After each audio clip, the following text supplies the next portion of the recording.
And we are back with Book 10, The Dungeons of Torgar. We have died 88 times. Much of those deaths were in the last book because that book was just dumb.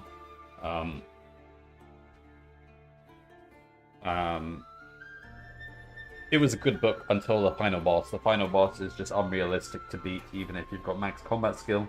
So it's forced to change. From now on, I just take max dice rolls when setting up my character because you can't win if you don't.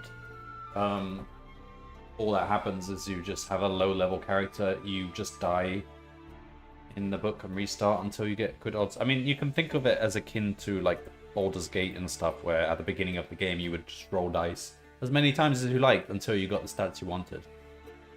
We're just skipping the actual re-rolling thing to save time. So, it's still within the rules of the game. You know, it's not going any higher than 9. 9 is the max. Alright, so. Story so far. You are the warrior Lone Wolf, last of the Kai Masters of Summerland and sole survivor of the massacre that destroyed your kinsmen during a bitter war with your age-old enemies, the Dark Lords of Helgadad. Most of this has been repeated over and over again. Just saying that we need to find the Lore Stones. And we've already found like 3 of them. And then this happened. And then recently we found the Lore Stone that was underneath Tahu. And then we got the Lore Stone, we defeated Zakhan. But before he died, he said there's 3 more Lore Stones and he has them. And we need them. We are now sure that what he saw was the arrival of the stolen Lore Stones, said Iramoa, speaking on behalf of the High Council.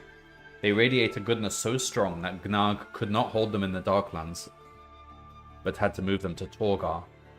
There, his sorcerers, the Nadziranim, are searching for the means to destroy them. The black art of the Nadziranim has grown powerful of late, and we fear they may achieve the task set them by Gnag.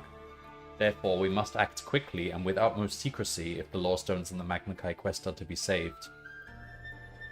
The Elder Magi had already made preparations for your secret journey to Eru, where, upon your arrival, Prince Gregor will help you reach the grim city of Torgar. The thought of having to enter the terrible Drakirim stronghold fills you with dread, but you pledge to destroy the Dark Lords and restore the Kai, strengthens your resolve and helps you suppress your fear. On the eve of your journey to Eru, the Elder Magi convene a special meeting of the High Council to pray for the success of your mission. You're going to need more than prayers. For several hours they kneel in prayer until finally they arise and intone the blessing that has sustained you in the past. May the gods Ishia and Kai protect you on your journey into darkness, Korskan. Alright, so we have weapon mastery. We can take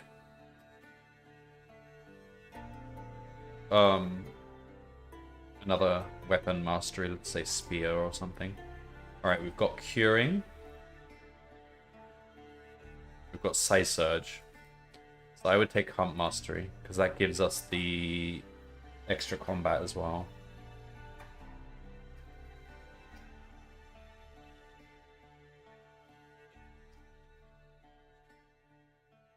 Right. What shall we take? We could take 5 things. Oh, Potion of Aletha is very good. Definitely take that. How many arrows do we have? 4 arrows. We can always take more. Okay, we'll take another quiver. We already have a lantern.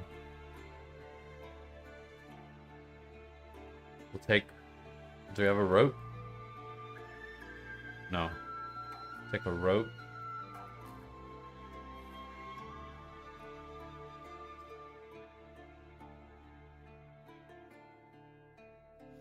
Take a potion.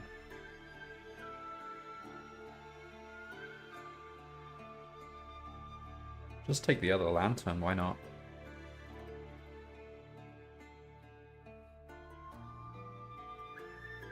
Alright. So we are now primate. And we've got the circle of fire. So with primate, we get this upgraded curing, upgraded hunt mastery, upgraded size surge. Ooh, interesting. We can destroy objects or disrupt them with our mind.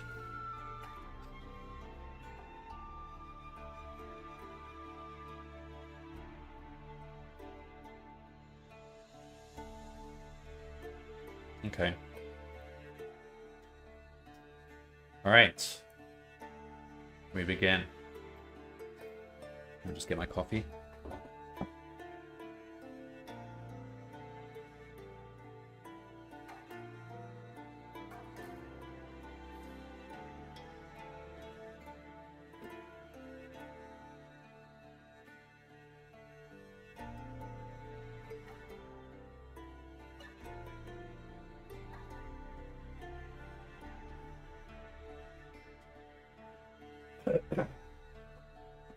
It is dawn on Midsummer's Day when you ride out to Tahu. Since your victory over Zakhan's Khmer, your appearance in a public place has been enough to provoke spontaneous cheering from the Tahuese, who regard you as their savior. But on this warm, sunny morning you leave the city unnoticed, for on this occasion you appear to be just another messenger. The army uniform you wear and the white horse you ride are part of an elaborate deception conceived by the Elder Magi. In order to make Dark Lord Gnag believe you are returning to Summerland, you have been given your Kai cloak and tunic to your friend Banadon. Disguised as you, he will leave for Summerland aboard his flying ship Skyrider this afternoon. A formal ceremony is planned to mark his departure, and another awaits his arrival at the King's Citadel in Holmgard. Gnag has vowed to kill you. It is a vow which has become an obsession that torments him like a poisoned wound. It is hoped that Banadon's much-publicized flight home will lure Gnag's vengeful eyes away to the north and raise your chances of success at Torgar considerably. Clearly Banadon's going to get killed. Your ride ends in Firina, where you catch a barge downriver to the port of Talon. There you hear news of a rebellion in Barakish, the Vasagonian capital, and reports of the sudden withdrawal of all Vasagonia's troops from the lands she invaded early in the war. It bodes well for the continuing struggle against the Dark Lords, for Vasagonia was their only major ally. You spend one night in Talon before buying passage aboard a merchantman on its way from the Tentarius, along the Tentarius. And 5 days later you disembark at Garthen, the capital of Telestria.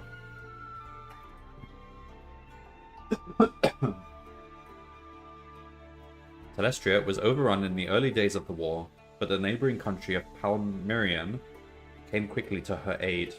The armies of Telestria and Palmyrian united and fought the invading horde, led by warlord Zegron of Ogia, on the battle plains to the north of Garthen. For 3 days and 3 nights a bitter struggle raged, and the allies were sorely pressed to withstand the overwhelming numbers of the enemy ranged against them.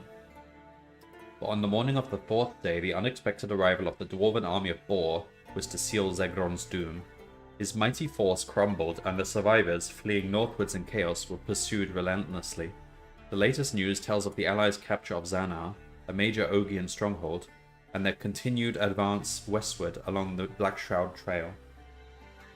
The royal court of Queen Evane would be honored to assist you. The secrecy is paramount to the success of your quest, and so you shun the royal palace and take lodgings instead at a humble dockside tavern.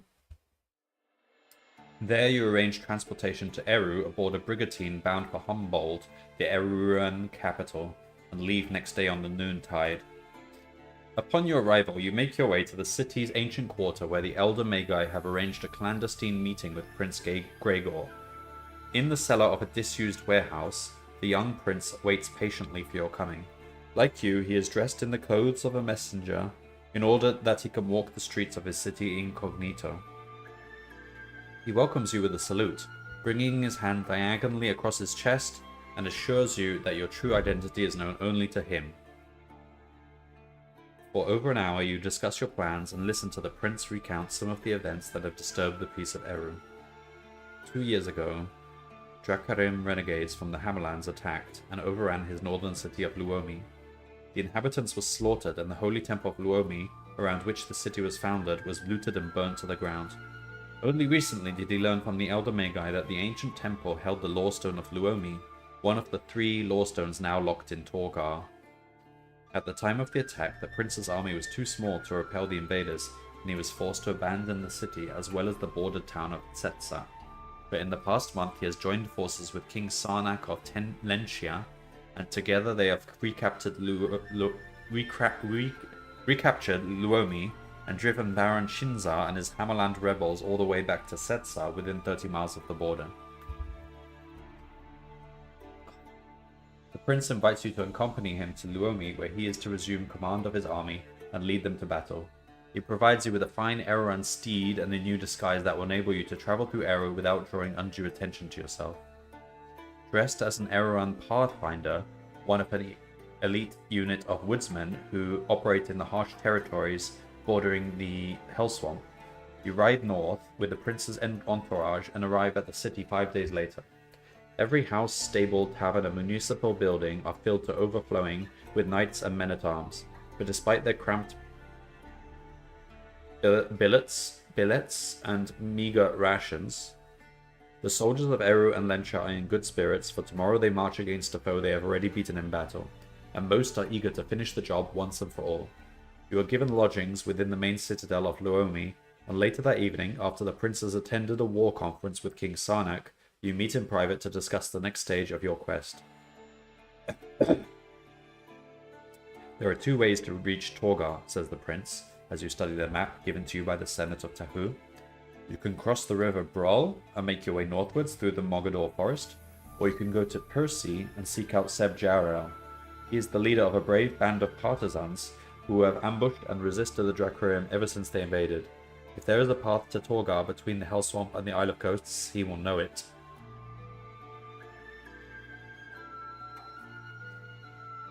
You ponder the choices and wonder why the prince has not suggested the simplest route of all, north along the Isle of Ghosts.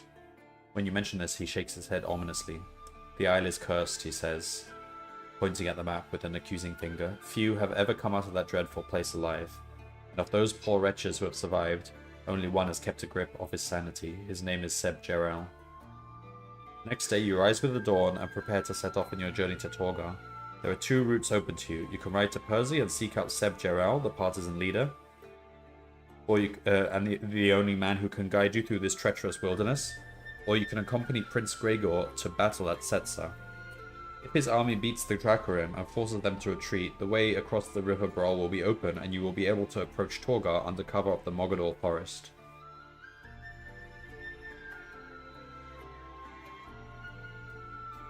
I like the idea of meeting Seb Jarrell, so we'll do that.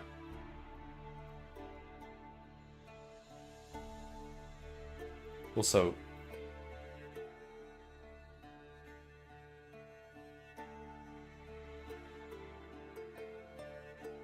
alright.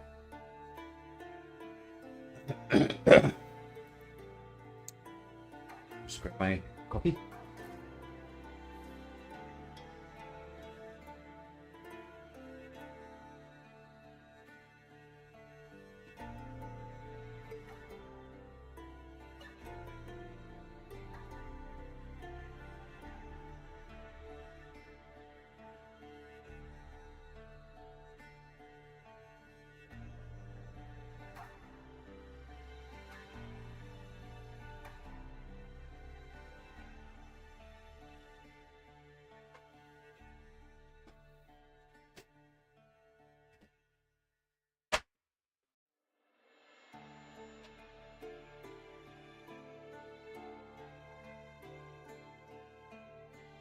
Before leaving Luomi, the prince gives you a signet ring that bears his royal crest. By wearing... Oh, so the maximum is 12 items of special items. I never knew that. Well, that's never been a problem. By wearing the ring on your right hand, you signify that you have the friendship of the royal court, something that may prove valuable when trying to persuade Seb Jarrell to aid in your quest. You exchange farewells with Prince Gregor before checking your equipment and setting off on the dusty road to Percy. The road itself is a little better than a dirt track that cuts across open grassland towards a wide, muddy river. Awkward heaps of grey stone dot the unkempt landscape. They are the deserted ruins of farmsteads and houses destroyed during the Dracarim occupation. After an hour in the saddle, you arrive at the river at a point where a wide stone bridge spans its murky waters. A fire-blackened watchtower and a roofless stone hut stand at the approach to the bridge. You notice a faint wisp of wood smoke rising from the top of the tower, and a saddled horse grazing close by at the river's edge.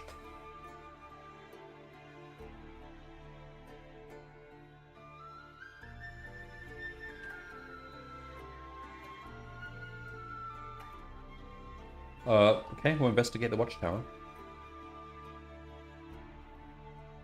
Silently, you dismount and approach the charred tower door. Through the split timbers, you see a man crouching beside a smouldering fire, cooking a bird that is skewered on the point of his dagger. He wears clothes cut from supple leather dyed deep crimson, and coiled on his hip you notice a bullwhip, its blade studded with nuggets of copper. "Join me," he says suddenly, without raising his eyes from the glowing charcoal fire. "There's enough meat on this fledgling from the two of us." And the number of times people have tried to poison me. But, I mean, we just... You can't really be lying in wait. Surely not. We'll accept the offer. You push open the tower door with your foot, and a splash of morning light illuminates the gloomy interior. Slowly the man raises his weather-browned face, and a smile softens his craggy features as he recognizes the uniform you are wearing. "Welcome, Pathfinder," he says, his thick Eroran accent echoing around the empty stone chamber. "I am Halgar of Percy. Come and share my humble feast in celebration of our victory over the Dracarim." He splits the roasted bird in two and tosses half to you. It tastes delicious. "I saw you approaching," he says, wiping away the grease from his mouth with the back of a calloused hand. "And I wagered you would stop to breakfast here. Where are you bound?" You hesitate to answer, but your basic Kai sixth sense tells you that this man is no trickster. "I'm riding to Percy. I've orders to contact Seb Jarrell," you reply, hoping he will offer to tell you where the partisan leader may be found. Halgar narrows his sea-green eyes and strokes his chin thoughtfully. "That ring you're wearing and those clothes of yours look real enough," he says, flicking the bird meat from his dagger. "You don't look like a pathfinder, and you sure don't sound like one neither." Then, without warning, he draws his blackest blade and flings it at your throat. At my throat? Just because I'm not who I say I am?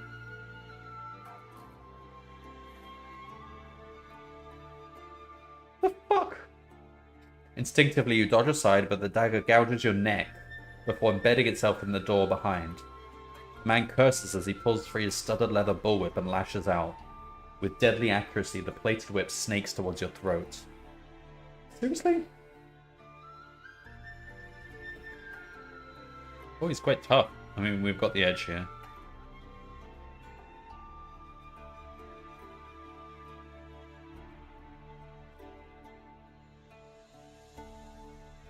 Halgar falls heavily to his knees and the blood oozing thickly between his fingers as life deserts him. With a gurgling croak, he stiffens and drops sideways into the fire, smothering the embers and filling the air with the smell of scorched leather. At your feet lies the cruelly fashioned bullwhip, and nearby you discover a backpack. Flicking open the buckle, you tip the contents out onto the grimy stone floor. The pack contains the following items.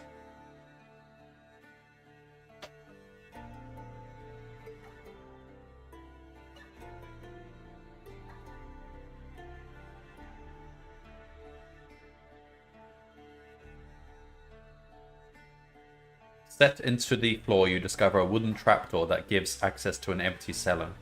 You hide the body in the cellar before remounting your horse, crossing the bridge, and continuing your ride to Percy. Why did he attack me? Just because I don't look like a Pathfinder? I mean... whatever. We don't need a torch and tinderbox.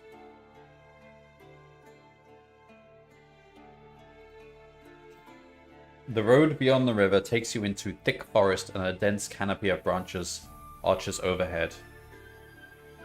A dazzling mosaic of light and shade blankets the trail as it winds like a tunnel through the tall, grey-green trees.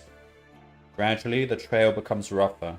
New saplings have speared through the stony surface and foliage spills out from the forest on either side. The tunnel ends abruptly at the edge of a steep valley, although the trail itself continues, winding its way down towards a fast-flowing stream. Cautiously, you urge your horse down the twisting path to arrive at a cluster of dilapidated log huts. Rust and rot have taken their toll, but you can still discern the remains of what was once a mining settlement, where men panned for gold. The wooden sign hangs lopsided above an open door, swinging slightly in the breeze. Its paint is cracked, and the panel bears fresh sword scars, but you can still make out the words. It reads, Kaig Settlement. 2 trails lead away from this abandoned mining village. One climbs out of the valley and disappears into the forest. The other follows the stream towards its source among the snow-capped mountains of the Eru Range.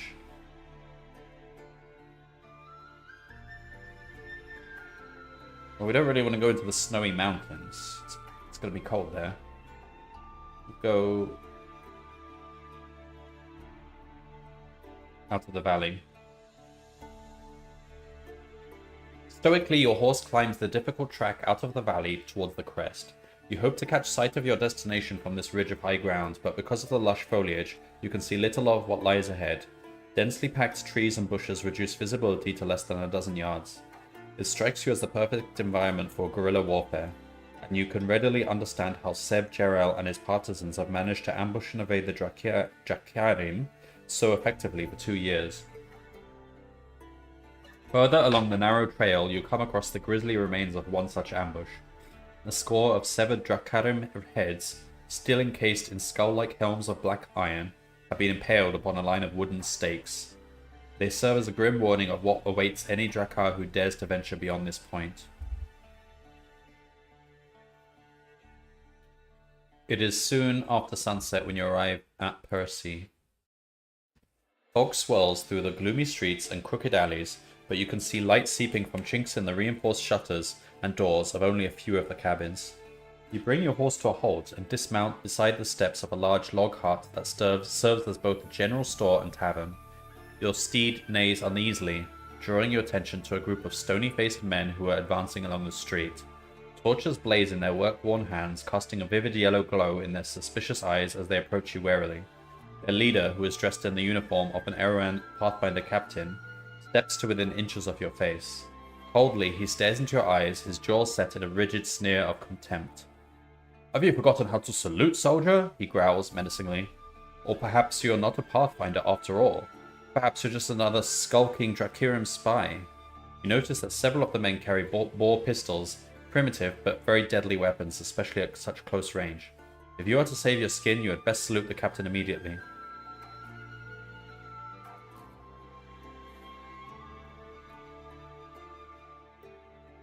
Well, we saw this. You put it across your chest. The prince did it. But the fact that he even suggested that we were a spy would already make him suspicious of us. You'd have thought he'd just be imprisoning us already.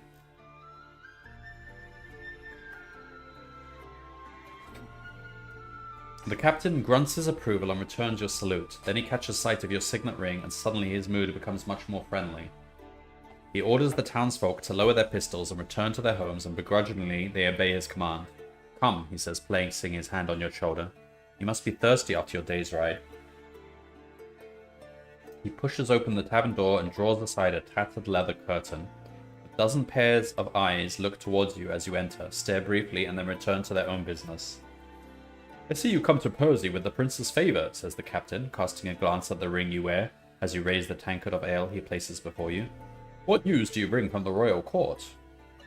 "I'm here on a mission, a secret mission of great importance," you reply guardedly. "I must speak with Seb Jarrell, but only he can help me accomplish the task. I am at liberty to say no more." The captain looks at you quizzically. "It's unlike Prince Gregor to entrust such responsibility to one of your rank, soldier." "Well, you wouldn't know, would you? Because it's secret. That's why it's called secret. If you expect me to take you to Jarrell, you have first to satisfy me that you are a Pathfinder. That bandit Baron Shinza has sent men to find Jarrell before on missions of assassination. I want proof. You're not another one of his agents." He peers over your shoulder towards the tavern bar and signals to the owner by blinking 3 times. The metallic click of a crossbow being cocked and Kai's sixth sense alert you to the weapon that is now pointed at your back. Tell me, soldier, where were you trained as a pathfinder? Was it in Humboldt, in Shawan, or in Tesla? Well, we've heard the word Humboldt before. With Humboldt. The captain smiles. Then he looks over your shoulder and nods to the owner. That's all? Like, a spy would have done his homework. He would know that. He would know that better than a genuine person, because he'd have done his homework. You hear a thin squeak, followed by a rush of air as the crossbow bolt hurtles towards your back. Kai senses scream a warning and you respond by flattening yourself to the table. A look of abject terror barely has time to register on the captain's face before the speeding missile embeds itself between his startled eyes. What? They killed the captain? Get him! Screams the owner, and 3 stocky drinkers rush forward with short swords held ready to strike. The first attacker loses his sword and the hand that holds it. As he reels back screaming, the others exchange a fearful glance and halt in their tracks. I think we've got good enough health, we might as well just kill them all. Why not?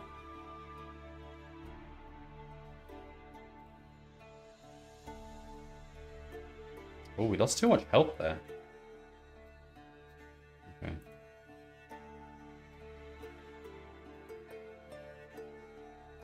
We win. The guys had it coming. With a yell, you barge your way through the stunned tavern crowd and kick open the back door. The land behind the building is thickly forested and you run headlong into its welcoming cover. With the angry cries of the Persians rippling through the trees, you curse your ill luck and escape into darkness. Well, they brought it on themselves. They were so suspicious. For no reason. You run without pausing through the shadowy pines until you can no longer hear the cries of your pursuers. The forest is soon swallowed by the night, but guided by your Kai senses and the occasional rays of moonlight that filter through the densely packed trees, you are able to continue your lonely trek eastwards. You stop at a stream to bathe your face in the cold water and reflect on the bitter irony of your situation.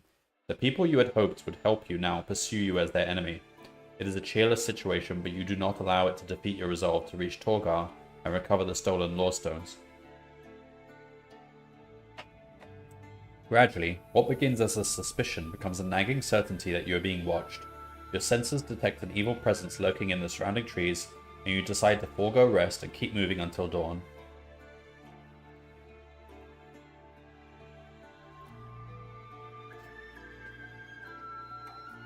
The first rays of dawn light are beginning to lighten the forest when you happen upon a wide gap in the trees.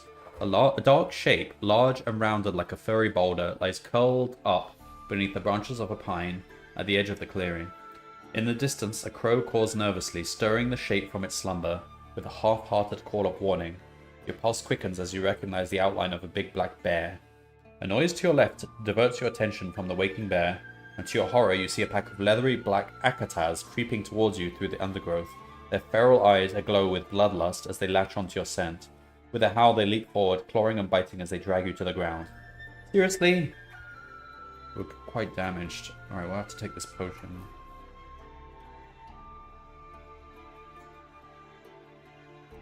But we're pretty hurt. Combat ratio is 0. Oh my god, they hit us for 6? Their attack is so swift and deadly that there's no time to draw a weapon.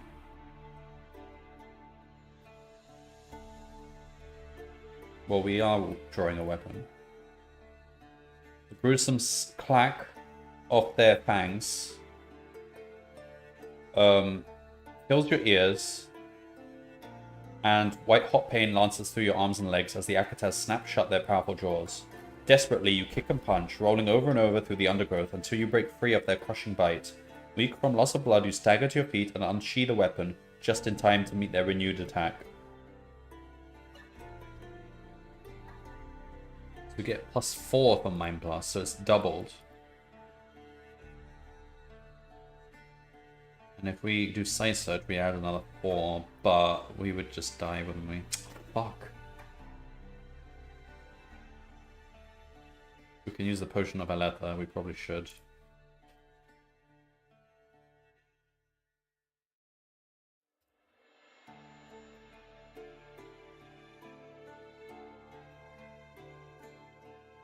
Alright. Fuck! No, we've lost. Dead. Oh boy. Well, there goes all our star.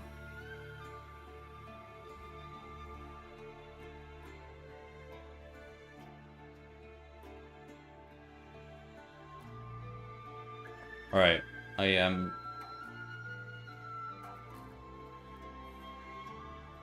manually choosing, because it's kind of stupid otherwise. Alright.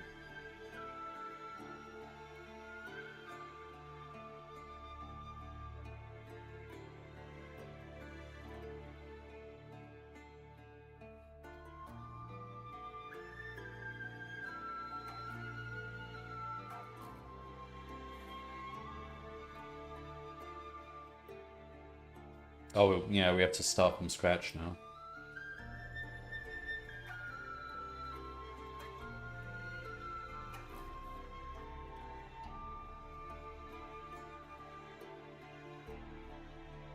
So we're on Dungeons of Torgar.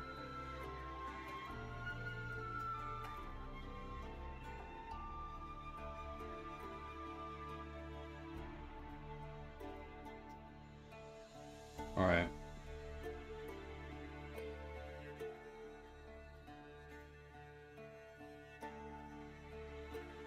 So we'll go with bow, sword. Always take bow and sword, because that sword is very common. And then, I don't know, axe or something. Curing and hunt mastery. Just the usual 3.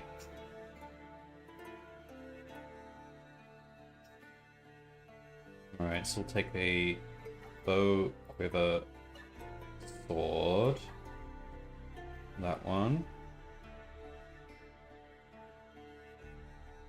And a lantern. A rope would be useful as well, but...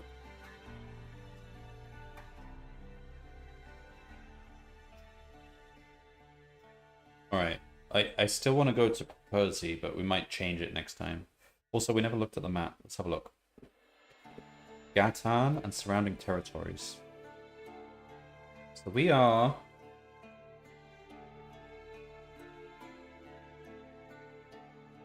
Where are we? Up here? Yeah. Gatan. Torgar is there.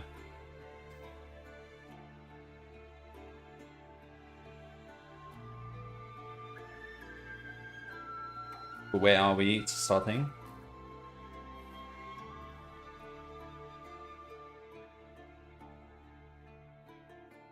When you ride out to Tahu, we're just leaving Tahu. Tahu is like...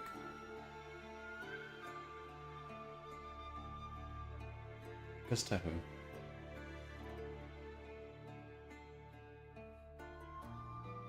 Where were we last?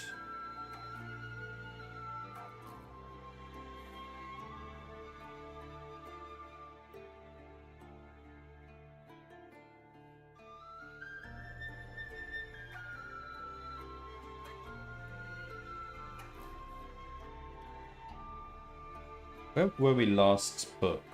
I don't even remember. Alright, well we end in Farina. Then we go to Talon. Oh, Luomi. Alright, well where do we end up? Luomi, I think. So we're in Luomi.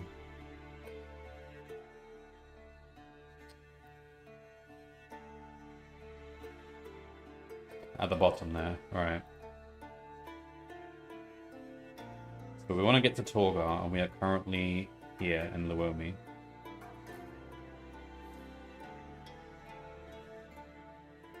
So if we go to Percy, we'll find the guy. Alright. Alright, we'll try that again. Go to Percy. Yeah, we'll stop. We'll stop and kill this guy because we get his whip.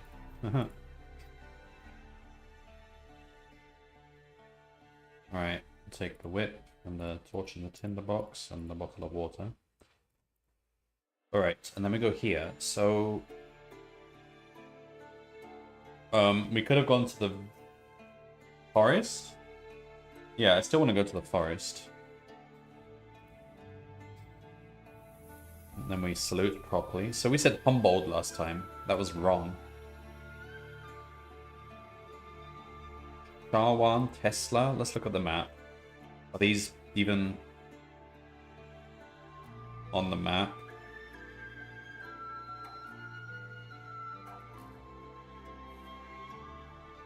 Charwan's down here.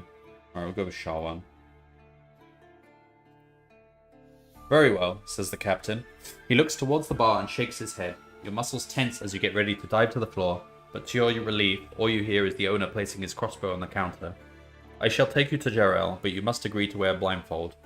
It's a safeguard for your own good as well as his. If you were to be captured and tortured by the enemy, you would be unable to tell them when the partisans are encamped. He summons the owner, who produces a square of black cloth from his pocket and winds it around your eyes. The captain leads you outside and helps you onto your horse, and the two of you set along a secret forest trail. After 2 hours in the saddle, you reach your destination and the blindfold is removed. You rub your eyes and look around you at a campsite nestling in a hollow at the foot of a great snow-capped mountain. It is occupied by a host of partisans who are busy tending their ponies and sharpening weapons dulled by heavy fighting. Your escort helps you to dismount, and you are led through the camp to a cave hidden beneath a huge outcrop of rock. As you enter the cave and follow a torch-lit passage, you hear voices echoing in the distance, and your keen nostrils catch the scent of roasting meat. The passage ends at a curtained archway guarded by two men with spears. They look at you brusquely, as if you were a stray dog, but your escort explains your purpose here, and they stand aside to allow you an audience with their leader, Seb Jarrell.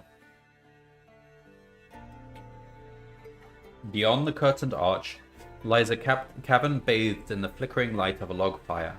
5 men sit cross-legged around the fire, carving meat from a boar on a spit suspended over the flames and swilling wine from a wineskin that is passed between them. "What have we here?" says a man with mouse-like features as you appear before them. "A pathfinder, if I'm not mistaken," says another, wiping spilt wine from his chin. "Well, pathfinder, what brings you to our camp?" "I come to seek the help of Seb Jarrell," you reply. "Which one of you is he?" "I am Jarrell," answers the mouse-like man. "How can I aid you?" I think he might be pretending to be him as a cover before they introduce me to the real Jarrell. "My mission is secret," you reply.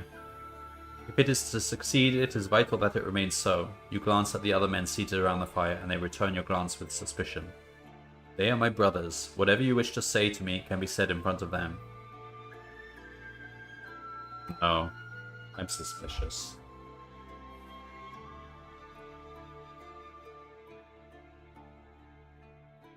Haha! A laugh, deep and guttural, rumbles from the far side of the cavern. "I see Scarlet's play acting ain't good enough to fool you, Pathfinder," says a man who until now has been watching silently in the shadows. As he steps forward, the fire casts a warm glow over his massive frame. He stands over 6.5 feet tall, his face covered by a thick red beard, and he has a shock of bright red hair that cascades over the wolfskin cloak slung over his shoulders. He smiles, his green eyes bright and piercing, set wide beneath an intelligent brow. "Check on the sentries, Scalia," he instructs his lieutenant, "and make sure they've got their wits about them tonight." Obediently, the mouse-like man and his 4 companions leave the chamber. As the curtain is pulled across the archway, the red-haired giant motions you to sit with him at the fire. "I am Jarrell," he says. "What do you want from me?"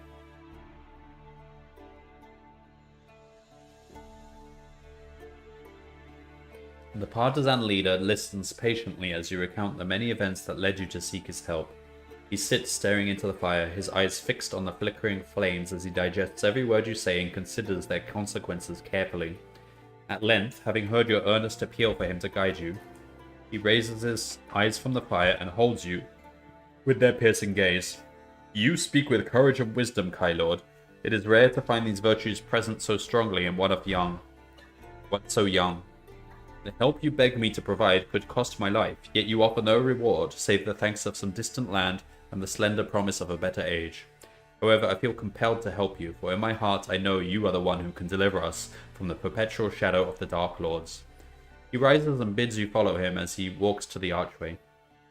Come, we must prepare for our journey. The road you wish to travel is perilous and long. We had best set off at the earliest, lest caution and common sense change my mind. Seb Jarrell informs the partisans that he has agreed to guide you through the Hell Swamp. He is careful not to reveal details of your quest, but he does tell them that your mission has royal approval, and, if successful, will strike a major blow against the Drakirium and their Dark Lord masters. At dawn, after a good night's sleep and a hearty breakfast, you mount and ride along a hidden trail that leads to Percy. There you leave your horses, for the next part of your journey through Forest Taintor is too difficult to attempt on horseback. Following traces of a forgotten path, you trek through the blue-grey pines until twilight, when you make stop to make camp for the night. Jarrell volunteers for the first watch while you settle down gratefully on a bed of leaf mold and drift off into a dreamless sleep. It feels as if you have only just closed your eyes when you are woken by the savage and desolate howl of a Taintor wolf. Blinking the sleep from your eyes, you scramble to your feet and reach to your weapons. Stand back to back, whispers Jarrell, his keen eyes peeled for a sign of the beast among the densely packed trees. You remember hearing tales of the Taintor wolves during your travels through Eru, of their cruelty, speed, and savage cunning. At the time, you thought the stories were greatly exaggerated, but now you are not so sure. There, over there, hisses Jarrell, pointing to a knot of pines with the tip of his sword. A scream rises from the darkness, which becomes a howl, high-pitched and horrible. The dark foliage rustles, and then a massive wolf-like creature bursts into view and runs towards you, its eyes rolling and its long yellow fangs gaping wide. Draw an arrow and take aim at the creature's mouth. It howls with devilish glee, drawing back its lips in snarl that reveals a jaw full of fangs, most over 6 inches long. As the smell of its fetid breath fills your nostrils, you release your arrow and send it streaking towards the beast's ghastly maw.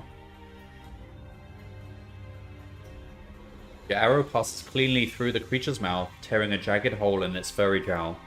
The beast shrieks at the sudden pain and shakes its head, spraying you with thick crimson blood. Maddened by the pain, it snaps its great fangs and rolls its grim yellow eyes as it steadies itself to pounce on you and exact its revenge. Hurriedly, you drop your bow and unsheathe a hand weapon as the wolf springs towards your chest.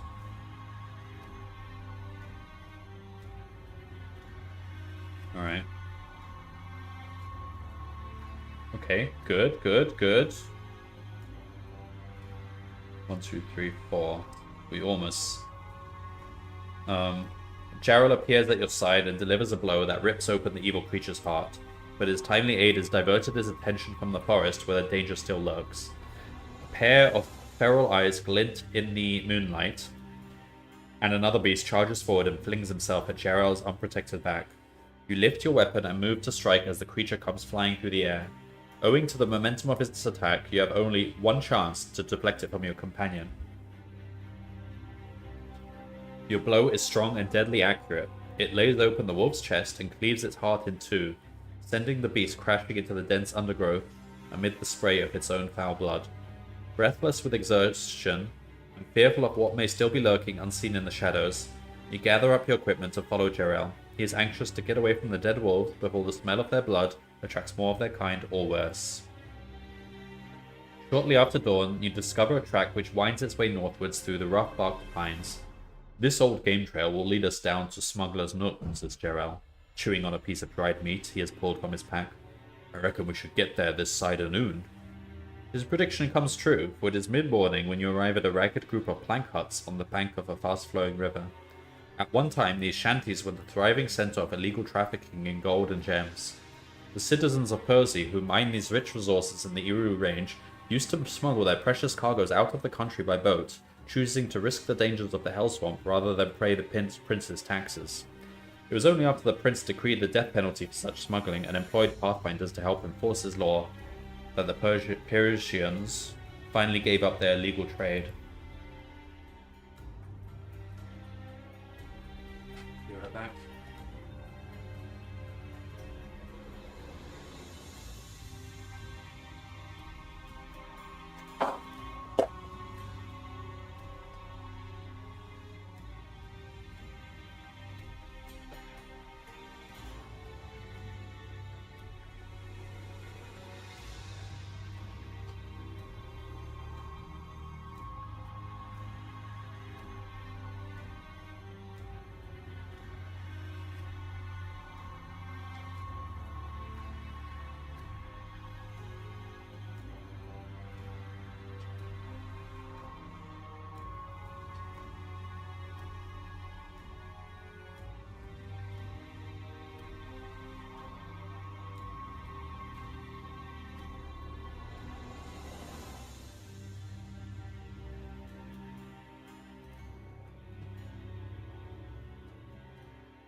Over here, calls Jarrell, pulling open the rot-infested door of a hut at the water's edge. Inside you see an overturned rowboat with a pair of battered oars shipped underneath. He turns the small craft over and raises it by the stern. Give me a hand, he says, straining to push it forward. You place the oars inside, lift the bow, and help him launch it gently into the river. This brings back some memories, says Jarrell wistfully, though I never thought I'd ever be sharing this little booty runner with a pathfinder. You toss your pack into the boat and take your place opposite the partisan leader as he fixes the oars into position. Then, with a smooth stroke, he propels the boat out into the current and you begin your voyage towards the sinister channels of the Hellswamp.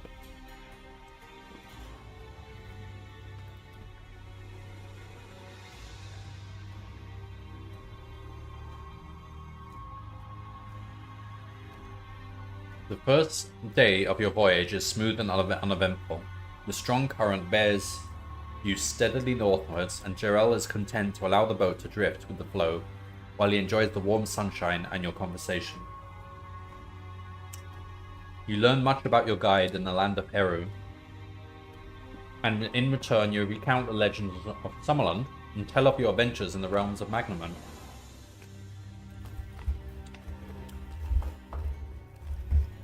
Magnamund is what, the whole continent?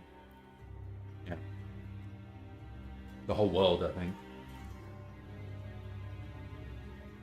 The first day of your voyage is smooth and uneventful. The strong current bears you steadily northwards, and Jarrell is content to allow the boat to drift with the flow, while he enjoys the warm sunshine and your conversation. You learn much about your guide in the land of Eru, and in return you recount the legends of Summerland, and tell of your adventures in the realms of Magnamund. I just said that paragraph twice. At dusk, you reach a confluence where the river is joined by another that flows in from the east. Oh man, confluence. I haven't heard that word in a long time. Here the currents are swift and treacherous, but Jarrell steers the boat masterfully and brings it ashore at a muddy beach on the west bank, where a small stone hut stands close to the river's edge. You are dragging the boat up the muddy shore when Jarrell suddenly freezes in his tracks. A movement among the tall grasses that fringe the beach has alerted him to a pair of green, pig-like eyes glinting in the gloom. "Keep still," he whispers fearfully. "It could be a Gorodon." It's probably just a pig. His fears are confirmed as the shadowy creature leaves its hiding place among the grasses and comes crawling down the beach towards you.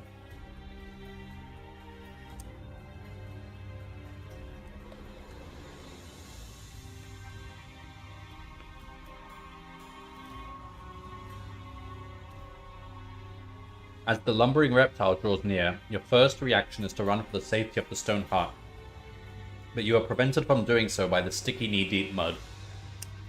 The scaly creature raises its horned snout and emits a long croaking growl as the scent of fear wafts towards it on the breeze. Jarrell unsheathes its sword and moves to your side as the monster begins to attack.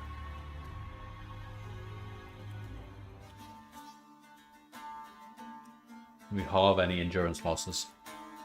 Oh, we're at full health. Okay, we're good.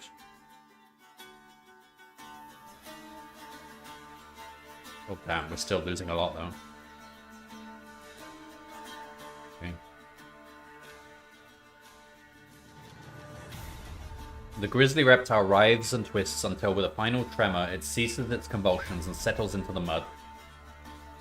Like a hunter eager to claim a trophy, Jarrell climbs astride the dead Gorodon and hacks free the two horns which protrude from its skull.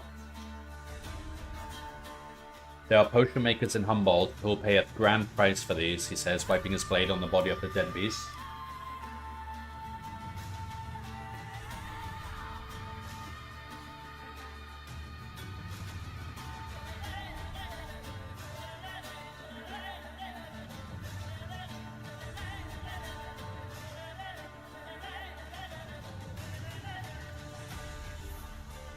He pockets one and offers the other horn to you.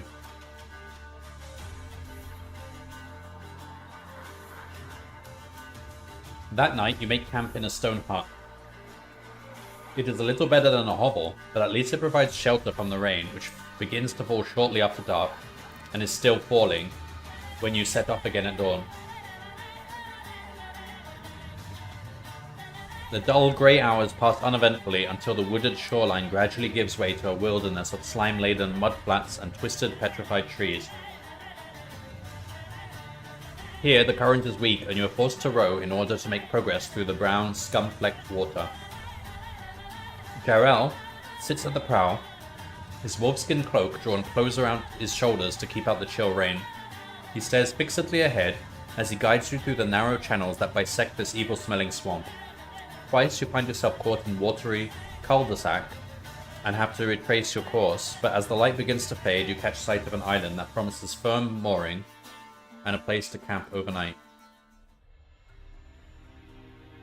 It feels good to have firm ground beneath your feet once more, even though it is no more than a crusty mudflat supporting a brace of stunted trees.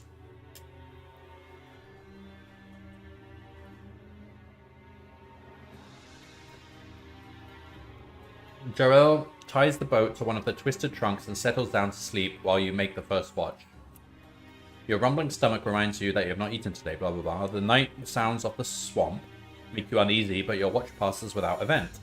Shortly after midnight, Jarrell awakens and you are able to catch a few hours sleep before dawn arrives and you take to the water once more.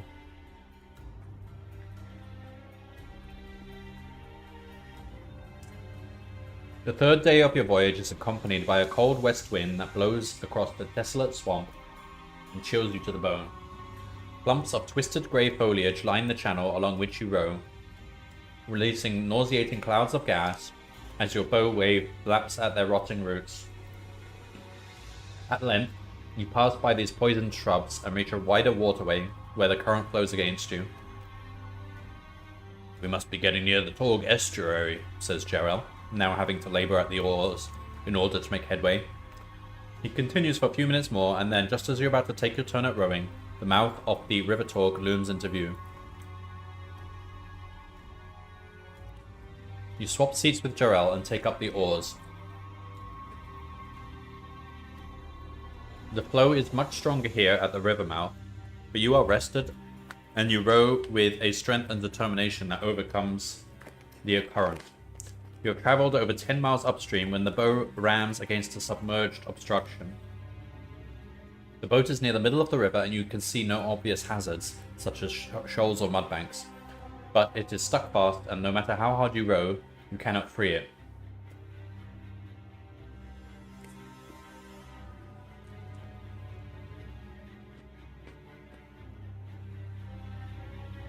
Suddenly, a dozen webbed hands slap over the sides of the boat, and 6 ghoulish, dome-shaped heads rise from the river. Their mottled throat sacs puff and slacken fitfully as these creatures clamber over the gunwales and launch their attack.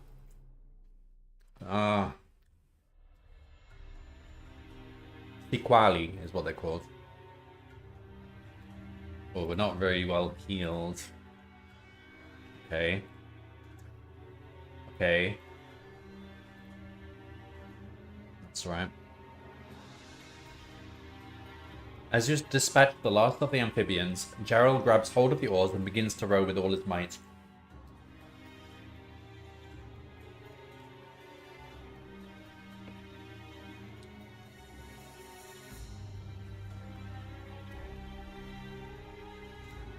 Jarrell grabs hold of the oars and begins to row with all his might, but you have covered only a short distance when there is a loud crack and a sharpened wooden stake rips through the bottom of the boat. The tiny craft rocks violently as a tall fountain of water gushes through the torn planks.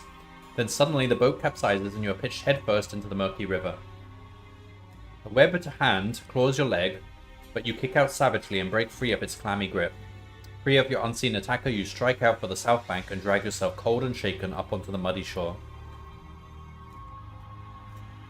Jarrell screams for help as he struggles to escape from the clutches of 2 Sequali.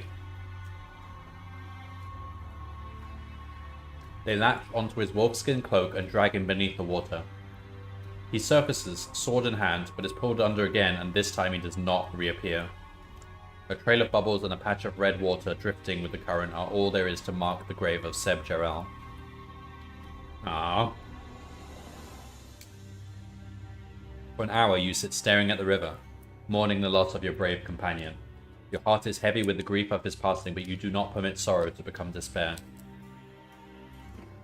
You turn your eyes towards Torgar, and defiantly you vow to avenge his death by retrieving the stolen lore stones from the dungeons of that dread citadel. Your journey along the bank of the River Torg is a long and tiring ordeal. For 8 days you trudge through the black mud, cut off from all view of the lands to the north and south by an unbroken wall of stunted trees. The only inhabitants of this forsaken territory are the buzzing insects which hang seemingly motionless in the humid air. They are a constant source of irritation, but at least their bite proves harmless. On the morning of the 9th day, the muddy river bank gives way to firmer ground and the trees become less dense. Ahead you can see a barren expanse of yellow sulfurous soil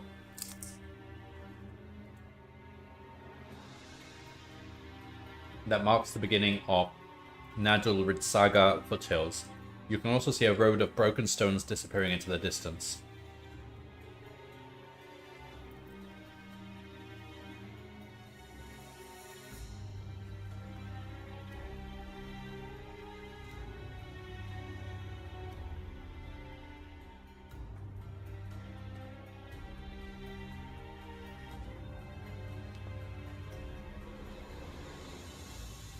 After a week of trekking across difficult terrain, the firm surface of the hill track feels as smooth as a mirror beneath your aching feet.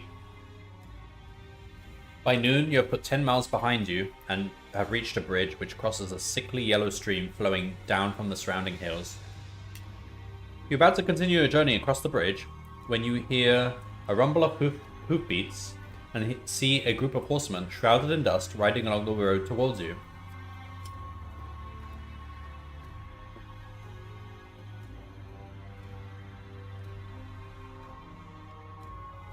I think we'll hide.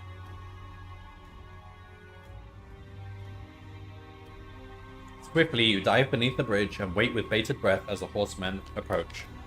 They thunder across the bridge, and when you can no longer hear their hoofbeats pounding the rocky road, you climb out of your hiding place and continue northwards.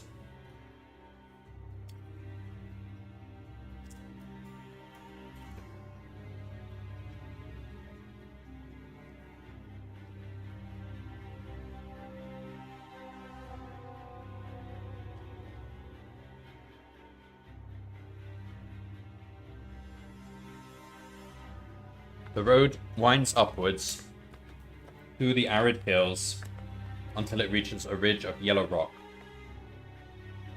You climb to the crest of the ridge and catch your first awe-inspiring glimpse of Torgar.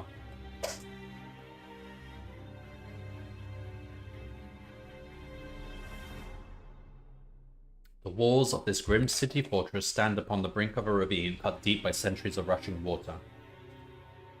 A natural causeway of stone spans the dark chasm and provides the only means of approaching Torgar from the south.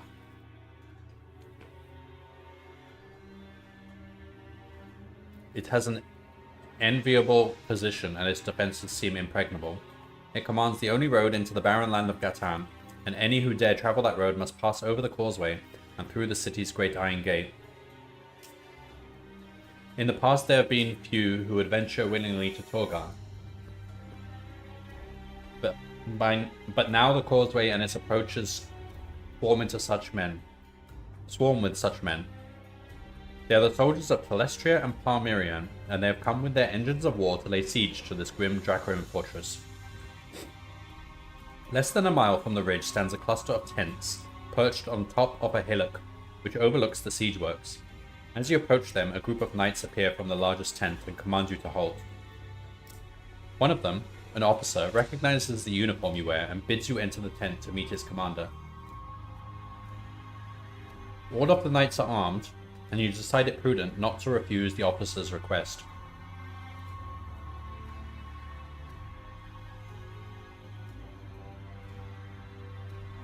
A group of high-ranking warriors are gathered around a table on which lies a map of Gatan and the Hammerlands. They are engrossed in their plans for an assault across the causeway, and they do not notice you enter the tent.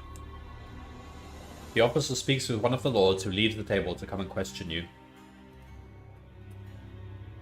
Welcome, Pathfinder, he says, his keen eyes glinting like two polished gemstones. I am Adamas, Lord Constable of Garthen, Commander-in-Chief of the Telestrian Army. What news do you bring from Erun? Rather than risk raising his suspicions, you tell him of the Eruan-Lentian alliance and their successful struggle against the forces of Baron Shinzar of Blackshroud. He listens with interest to your report, and then he asks how you came to be 200 miles from Prince Gregor's army. We can't trust anyone. We're on a secret mission.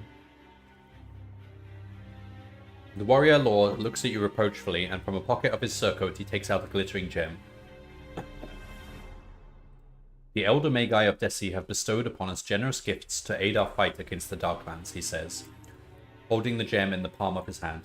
Then he breathes the words of an incantation, and green flames dance wildly around the sparkling jewel.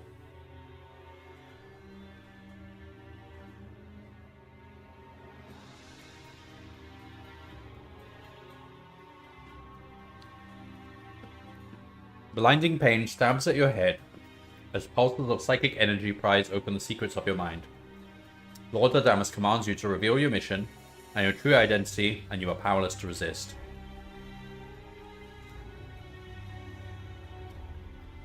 So you are the one they call Lone Wolf, he says thoughtfully, and you have come here to break into Torgar and claim that which belongs to you.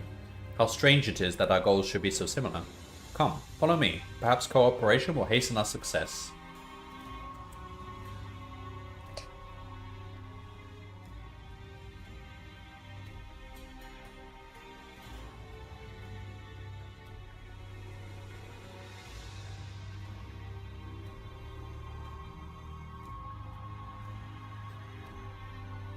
A short distance from Lord Adamas' tent stands a wooden watchtower, constructed by his army engineers, which offers an obstructed view of the causeway and the Great Gate of Torgar.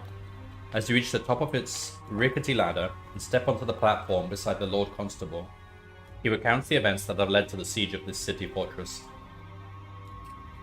Following his victory over the Ogians and the destruction of Xanar, Adamas led the allied armies of Bor, Celestria, and Palmyrian along the Blackshroud Trail in pursuit of the shattered enemy. When they reached the Agnar Kor Kuzim, the Road of Slaves, the army of Bor was detached and sent to assail Blackshroud from the east, while the bulk of the allied forces marched north towards Torgar. When Telestria was overrun in the early days of the war, thousands of her people were taken as slaves and imprisoned here in this fortress. Lord Adamas had sworn that one day he would free them, and he was determined to fulfill his pledge.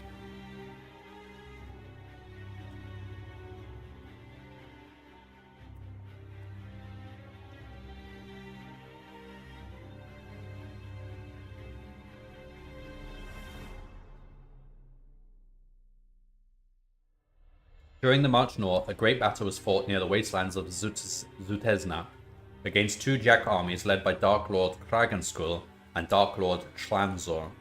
Both were soundly defeated by the allies and sent back to Cragmantle to lick their wounds. Although victorious at Zutezna, the allies had suffered heavy losses, and Adamas feared they would be too weak to storm Torgar. He was too far from his homeland for reinforcements to reach him swiftly, and there was the growing threat that the Dark Lords would muster their troops in Tanors and Mosgoa and attack again. Faced with this grave dilemma, he decided to risk an assault on Torgar. We have means to breach their iron gates, he says, staring purposefully at the great door of Torgar. The Elder Magi have given us a device that will reduce it to a twisted scrap, and when we march through that portal and free our people, we shall have all the reinforcements we need. The hoarse cries of soldiers and the blare of war trumpets announced preparations for an assault across the causeway. Armored infantry gather in a spearhead formation and wait for the order to advance towards a wall of logs and earth, which has been thrown up to protect the vanguard troops dug in on the causeway itself. These warriors scuttle about behind their ramparts, holding arched wooden shields over their bent backs to protect them against the arrows raining down from the battlements.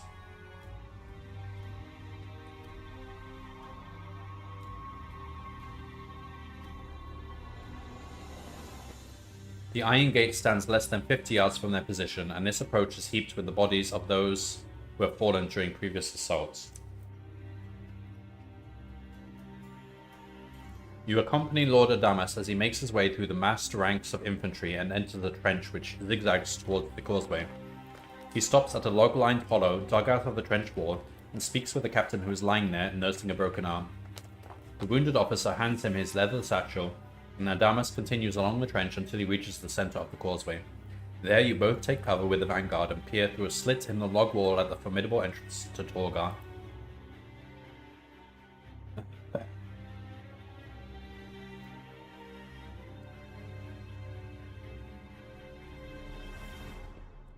It's an impressive-looking door, says Adamas, studying the wall of black iron, pitted and streaked with age, but every door has its key, and we have the key to this one. He flips open the leather satchel and removes what appears to be a mass of triangular crystals fused into one solid lump. This is the device the Elder Magi prepared for us.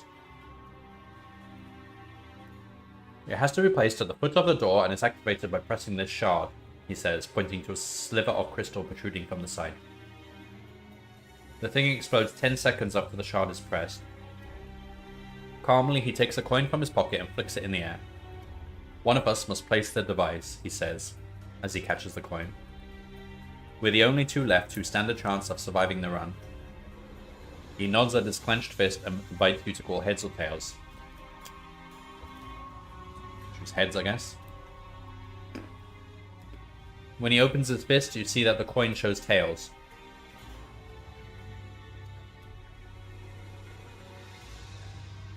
Fate has chosen you for this heroic task, Kylord, he says, and hands you the leather satchel containing the crystal explosive. My men will cover you with their crossbows when you make your run. Place the device so that the shard faces the door, and remember, you have only 10 seconds to get back once it is activated. You shoulder the satchel, and as Adamas gives the order to his men to fire, you scramble over the rampart and sprint towards the great iron door.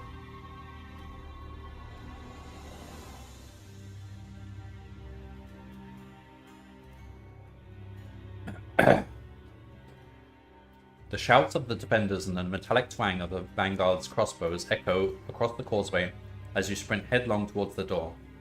A rain of boulders begins to fall, smashing around you with terrific force, but you manage to dodge these and reach your goal unscathed. Quickly, you tear the satchel from your shoulder, prime the crystal explosive, and sprint back, counting the seconds with every step. Suddenly, a terrific jolt throws you forward, and a dull, throbbing pain spreads across your back. A falling rock has clipped your shoulder blade and knocked you to the ground. Desperation suppresses the pain, and you scramble over the rampart with only 1 second to spare.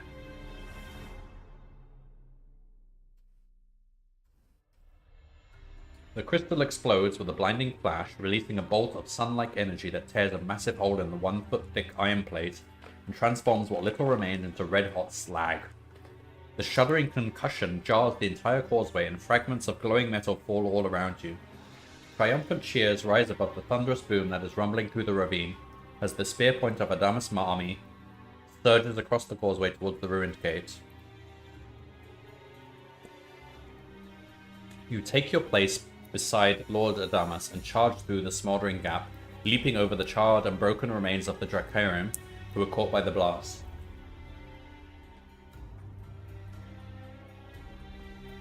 The allied soldiers follow your lead and sweep into the startled city through a gate now guarded only by the slain. Despite their shock, the defenders begin to rally as they receive fresh reinforcements from other parts of the city. And soon a vicious battle rages in the cramped, gloomy streets. You lead a group of Palmyrian men-at-arms across a courtyard and into a dingy street, where you find yourselves confronted by a regiment of Dracarum garrison troops. They have gathered to make a wall of shields behind a pair of small figures, black-robed and cowled, each holding a yellow globe.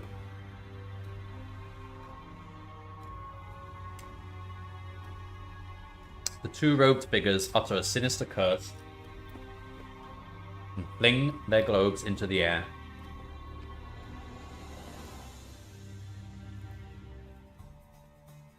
The yellow spheres rise higher and higher until they disappear completely in the smoke-laden air.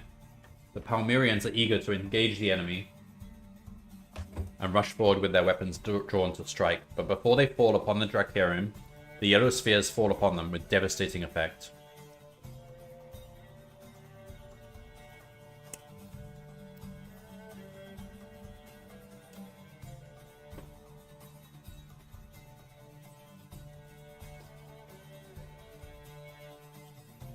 You are dazzled by a brilliant flash as the two globes explode, scattering fragments that hiss like a host of fiery snakes into the Palmyrean ranks. The men-at-arms scream with pain and terror as the fragments burn everything they touch. You escape the worst of the blast, but the sleeve on your tunic is splashed with fragments and is now on fire.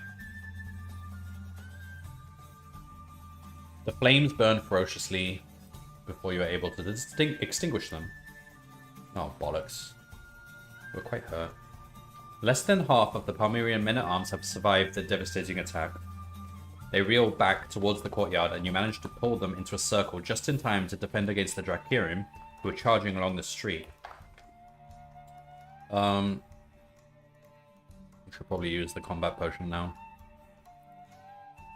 Yeah, because they got 40 health.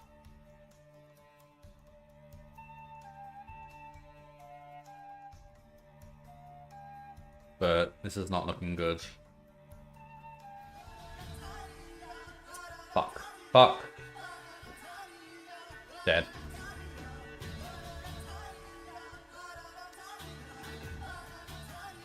See, even with max combat skill, these combats are too hard.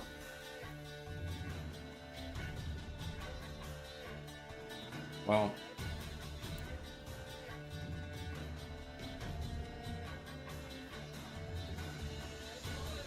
We got pretty far there.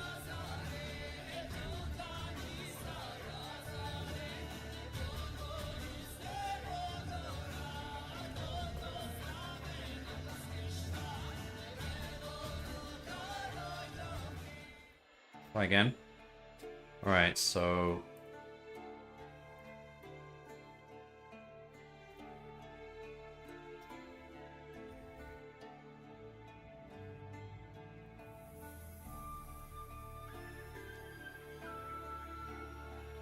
Same again, because it's combat where we normally die. So just maximize combat. We take the curing and the hump mastery.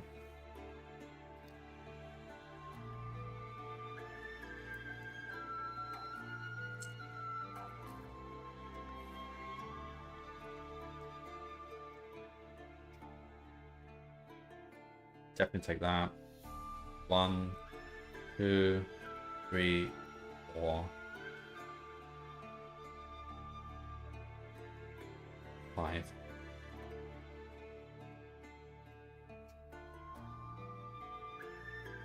Alright, I mean, that was a good part, it seems. There was some fights along the way, but they weren't too bad. Try again. So go here, go here, go here, go here.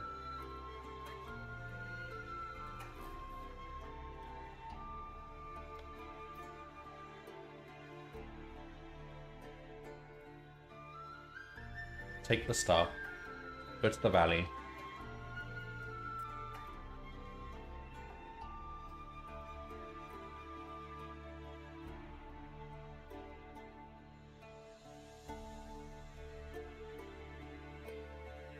Then we meet. I wonder if we can ever have him survive.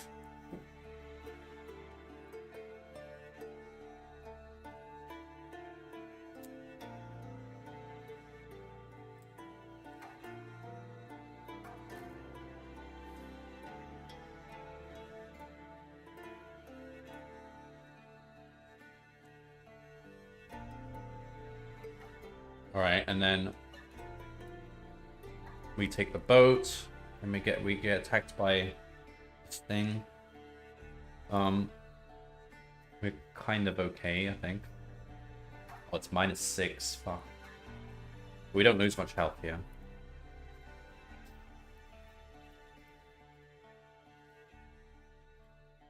Alright.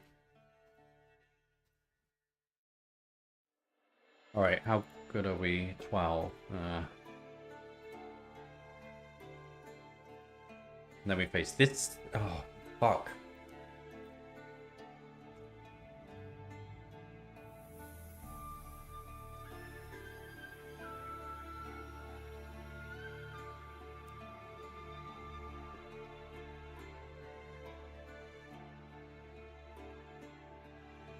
We've got to use the potion here.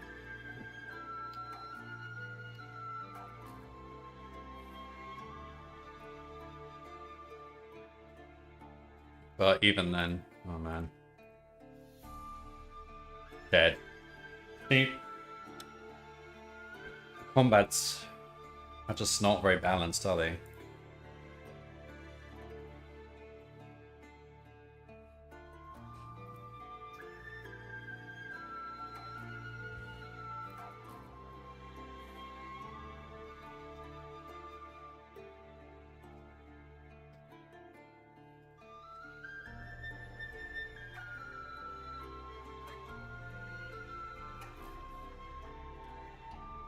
And it would be worse if we were actually rolling for our stats.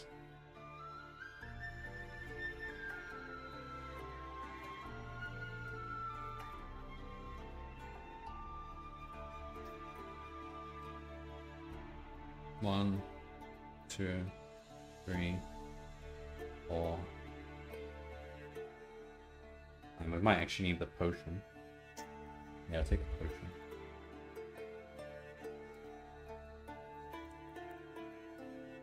Every bit of health we can get.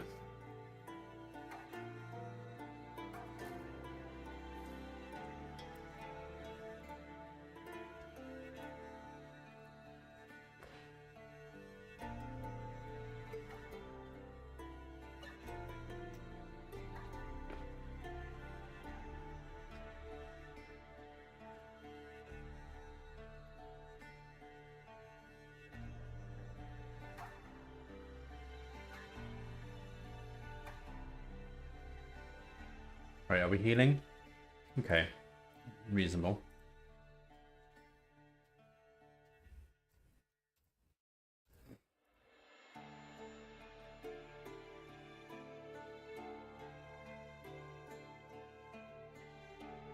Alright, how are we doing? -6. But we don't lose too much health here, so we'll do it.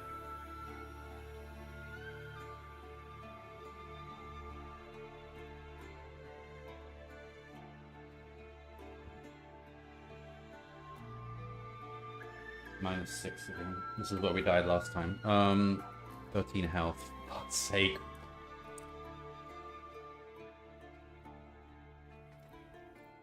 Definitely, I think we need to use the potion again. Oh, I should have used this endurance potion. Dead. Come on, this is stupid.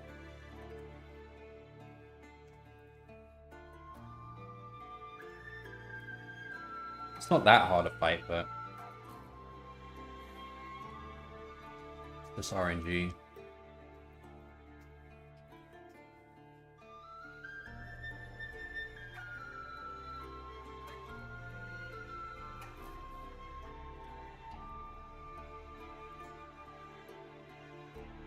I mean, we could try other paths, but this path seems reasonable so far.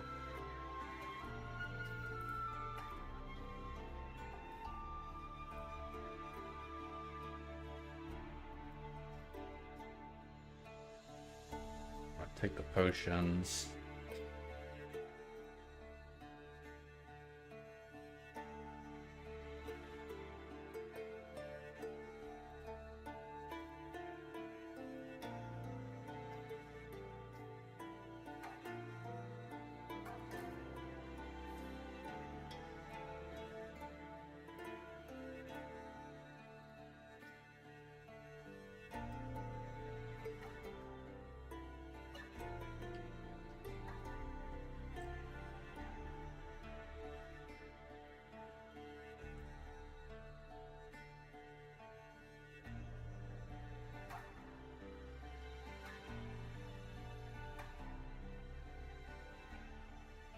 Right. Just try not to lose too much health here. Alright, we're quite healthy now. Yes, come on.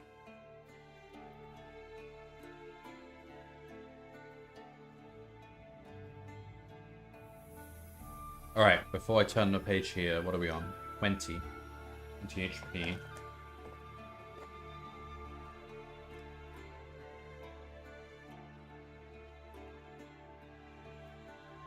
I will use the endurance.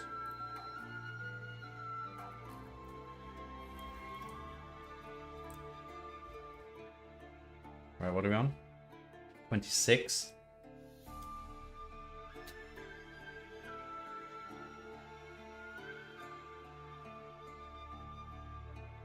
Really?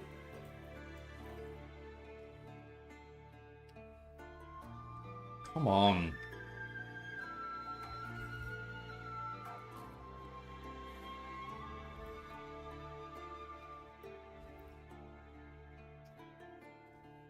This is with max combat skill. Like, how could you possibly be able to do this if you had to follow the rules and roll the dice every time? I just want to get to the next pages.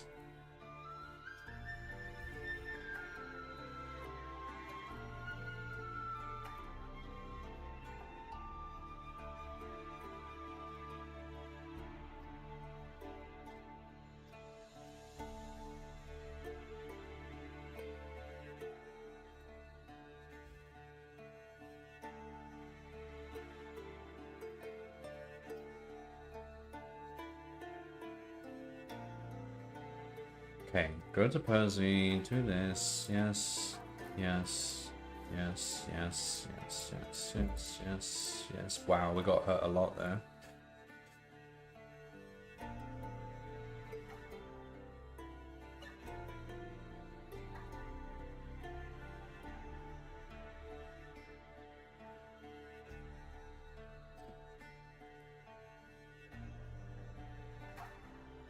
What are we on? 24. Alright, not too bad.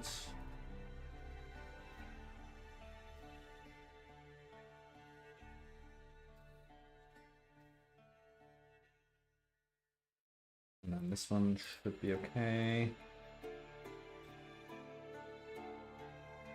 Oof. Alright.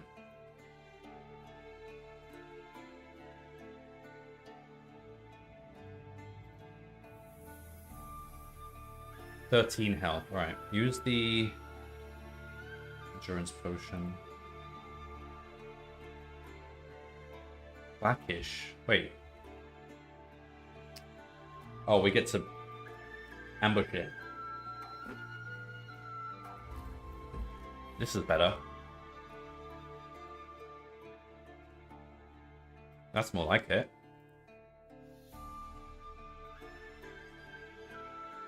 Oh, then we're brought here. Oh, okay.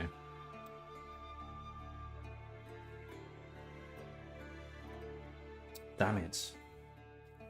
Alright, we have to take the combat potion.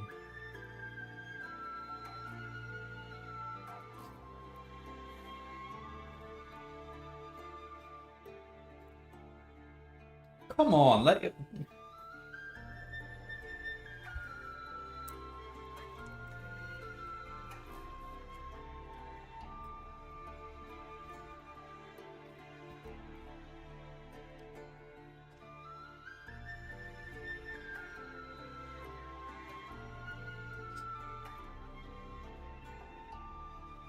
Man, this series was so much better balanced in the first few books.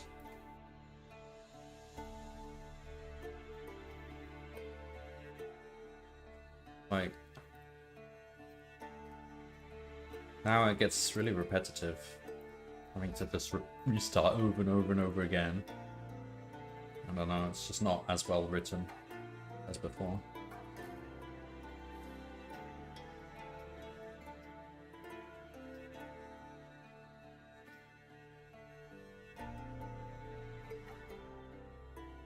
You don't really have as much control.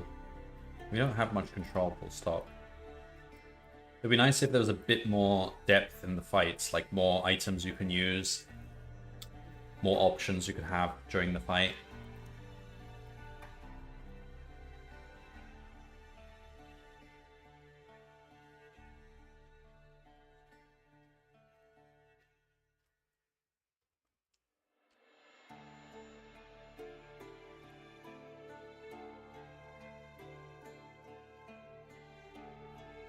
Alright, so we've got full health now. That's better. Yes, come on.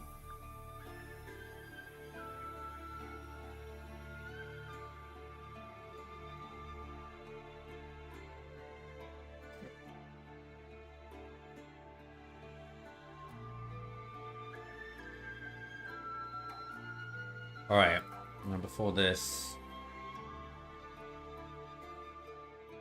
that...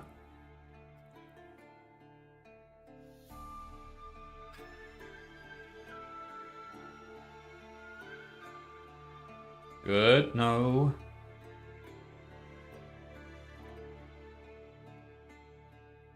Oh, we died from that 2 endurance point loss. Really? Come on.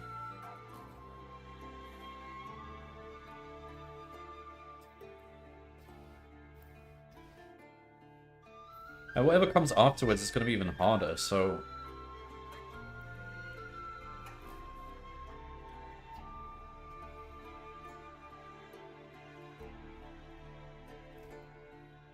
It takes this many times just to get past that swamp monster.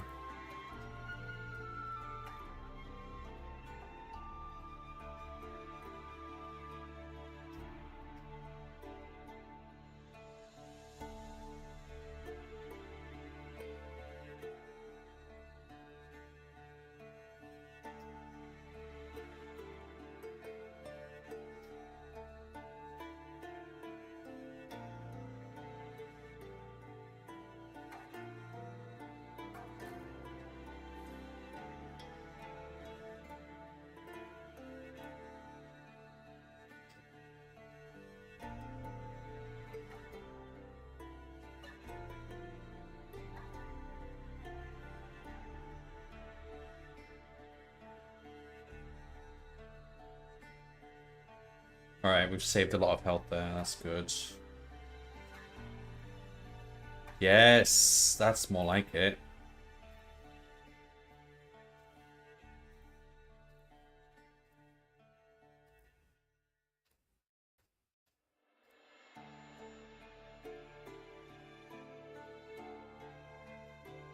Alright, we're quite hurt, but we can do it. We just need to heal up.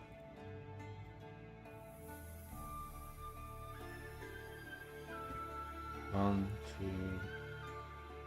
Yes, yes, yes. Alright, so then Seb dies. Alright, fight under the bridge.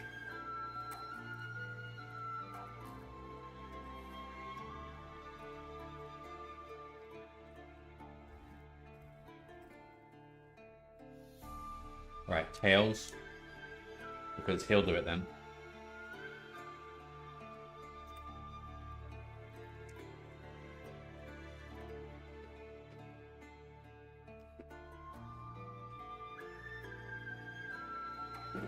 The Dracorum give a loud yell as soon as they see Adamas appear. At once the Vanguard fire their crossbows and many bolts find their mark, but the Dracorum, who fall, do not hamper their comrades, who are preparing to welcome Adamas with huge chunks of rock. With cat-like agility, he veers right and left, weaving his way through the deluge of falling boulders, which smash down with a terrific crack. He reaches the door unscathed, rips the satchel from his shoulder, and finds the crystal explosive. Automatically, you start to count as he runs back through the rubble and dead bodies. 6, 7, 8, he leaps, and as you count 9, he clears the rampart and lands beside you, breathless and exhilarated. And then we get here, and then here.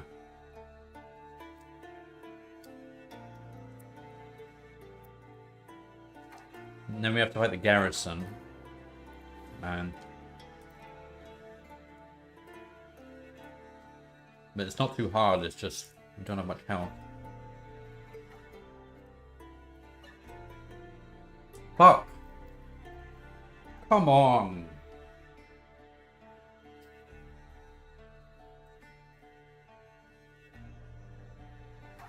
It's so combat heavy. So why the heck did they ever suggest that there are different, like, skills you can focus on that are not combat oriented? Like, you have to be all in on combat in this series, it seems. You can't... Anytime you have an option to pick something that boosts your combat, you have to take that, not anything else.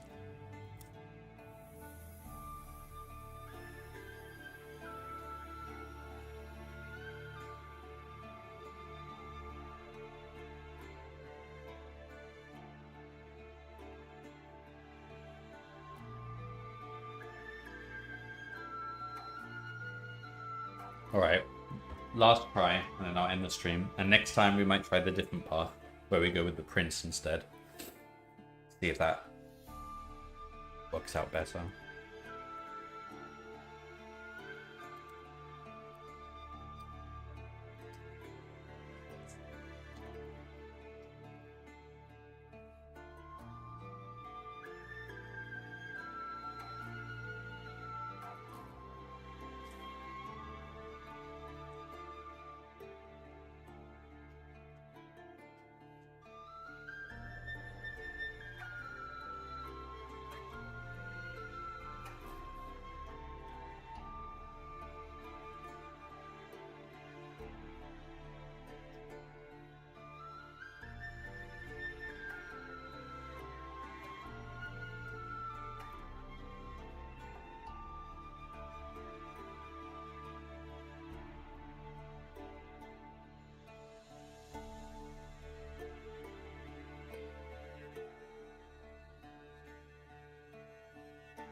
Well, we lost a lot of health there.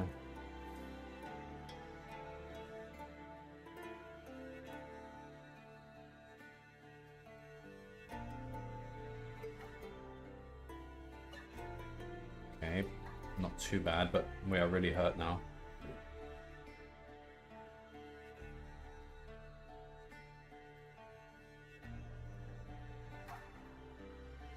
This is the hardest fight, so we should just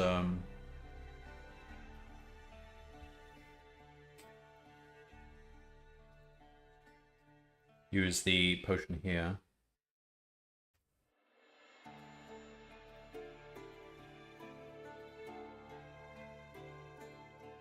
Cool.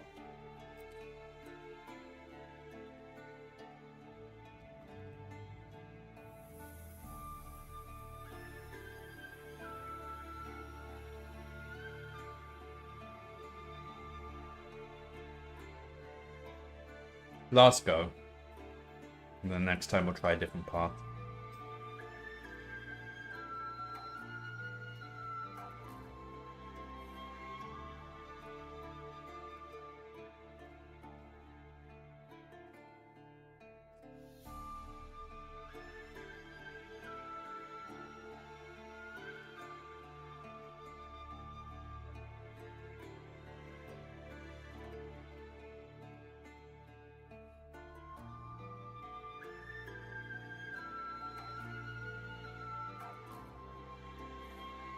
Wait, I don't want the rope.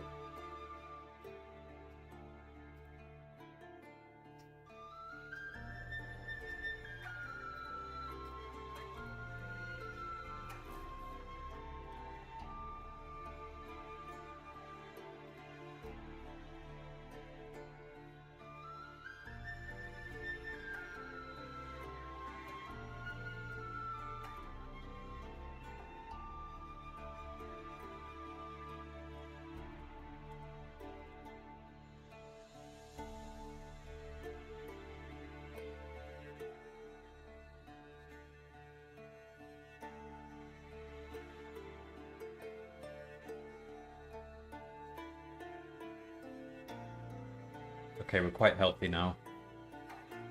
Yes. Don't lose health. Ah, look at all that. Ah, fuck off. What? This is ridiculous. Look at that.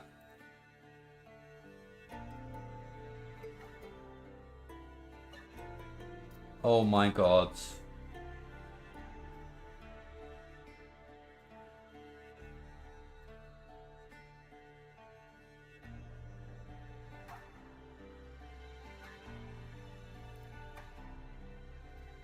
Oh, we can't win this next fight now. Come on.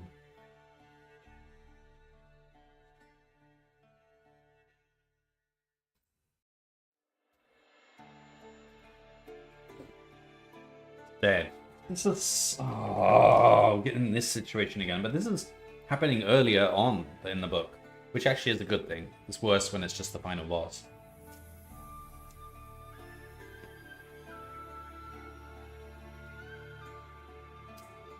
I don't see any way around this. Like, the other options seem to be worse. Like escaping from the guards.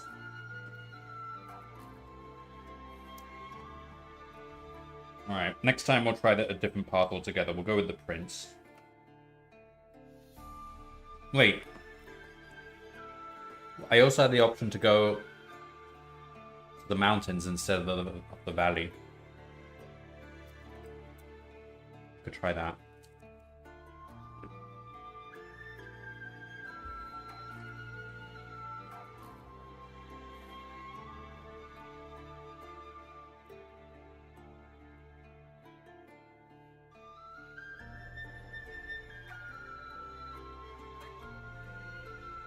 Why did they make the combat so hard? Like, it doesn't make...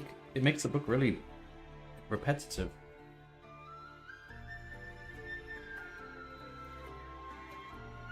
You have... And it also removes the amount of choice in these skills, because you basically have to choose weapon mastery. Like, you don't have a choice there.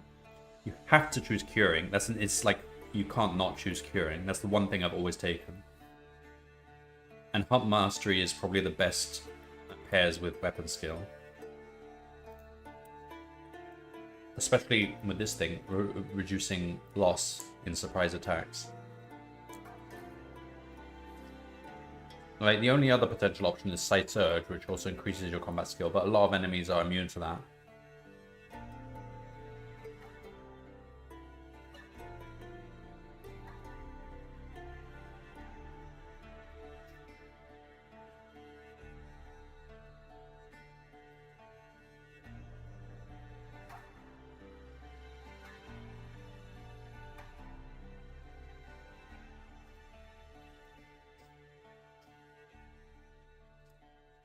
Alright, we'll stop there.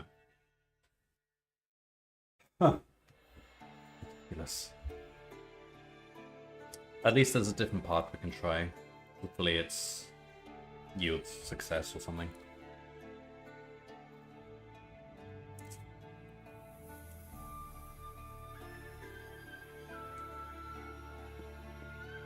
Like, they're kind of assuming you somehow made it here with all your skills, like, accumulating so that you're a high level rank.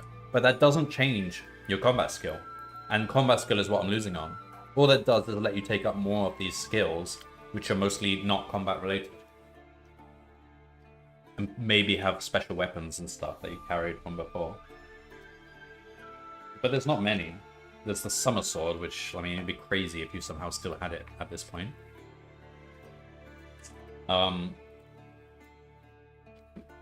That's it, really. The Jeweled Mace, but the Jeweled Mace didn't even add damage. That's a point. They've kind of missed a trick here. There was way more possibility to have more custom weapons, which have, like, additional skill or additional advantage in battle. But that's not come up much at all. Like, we picked up this whip in this game, but it doesn't have any options. So it's just a whip, and you can't even use it in battle unless it comes up in something specific. So they, like, you could have had more equipment variation.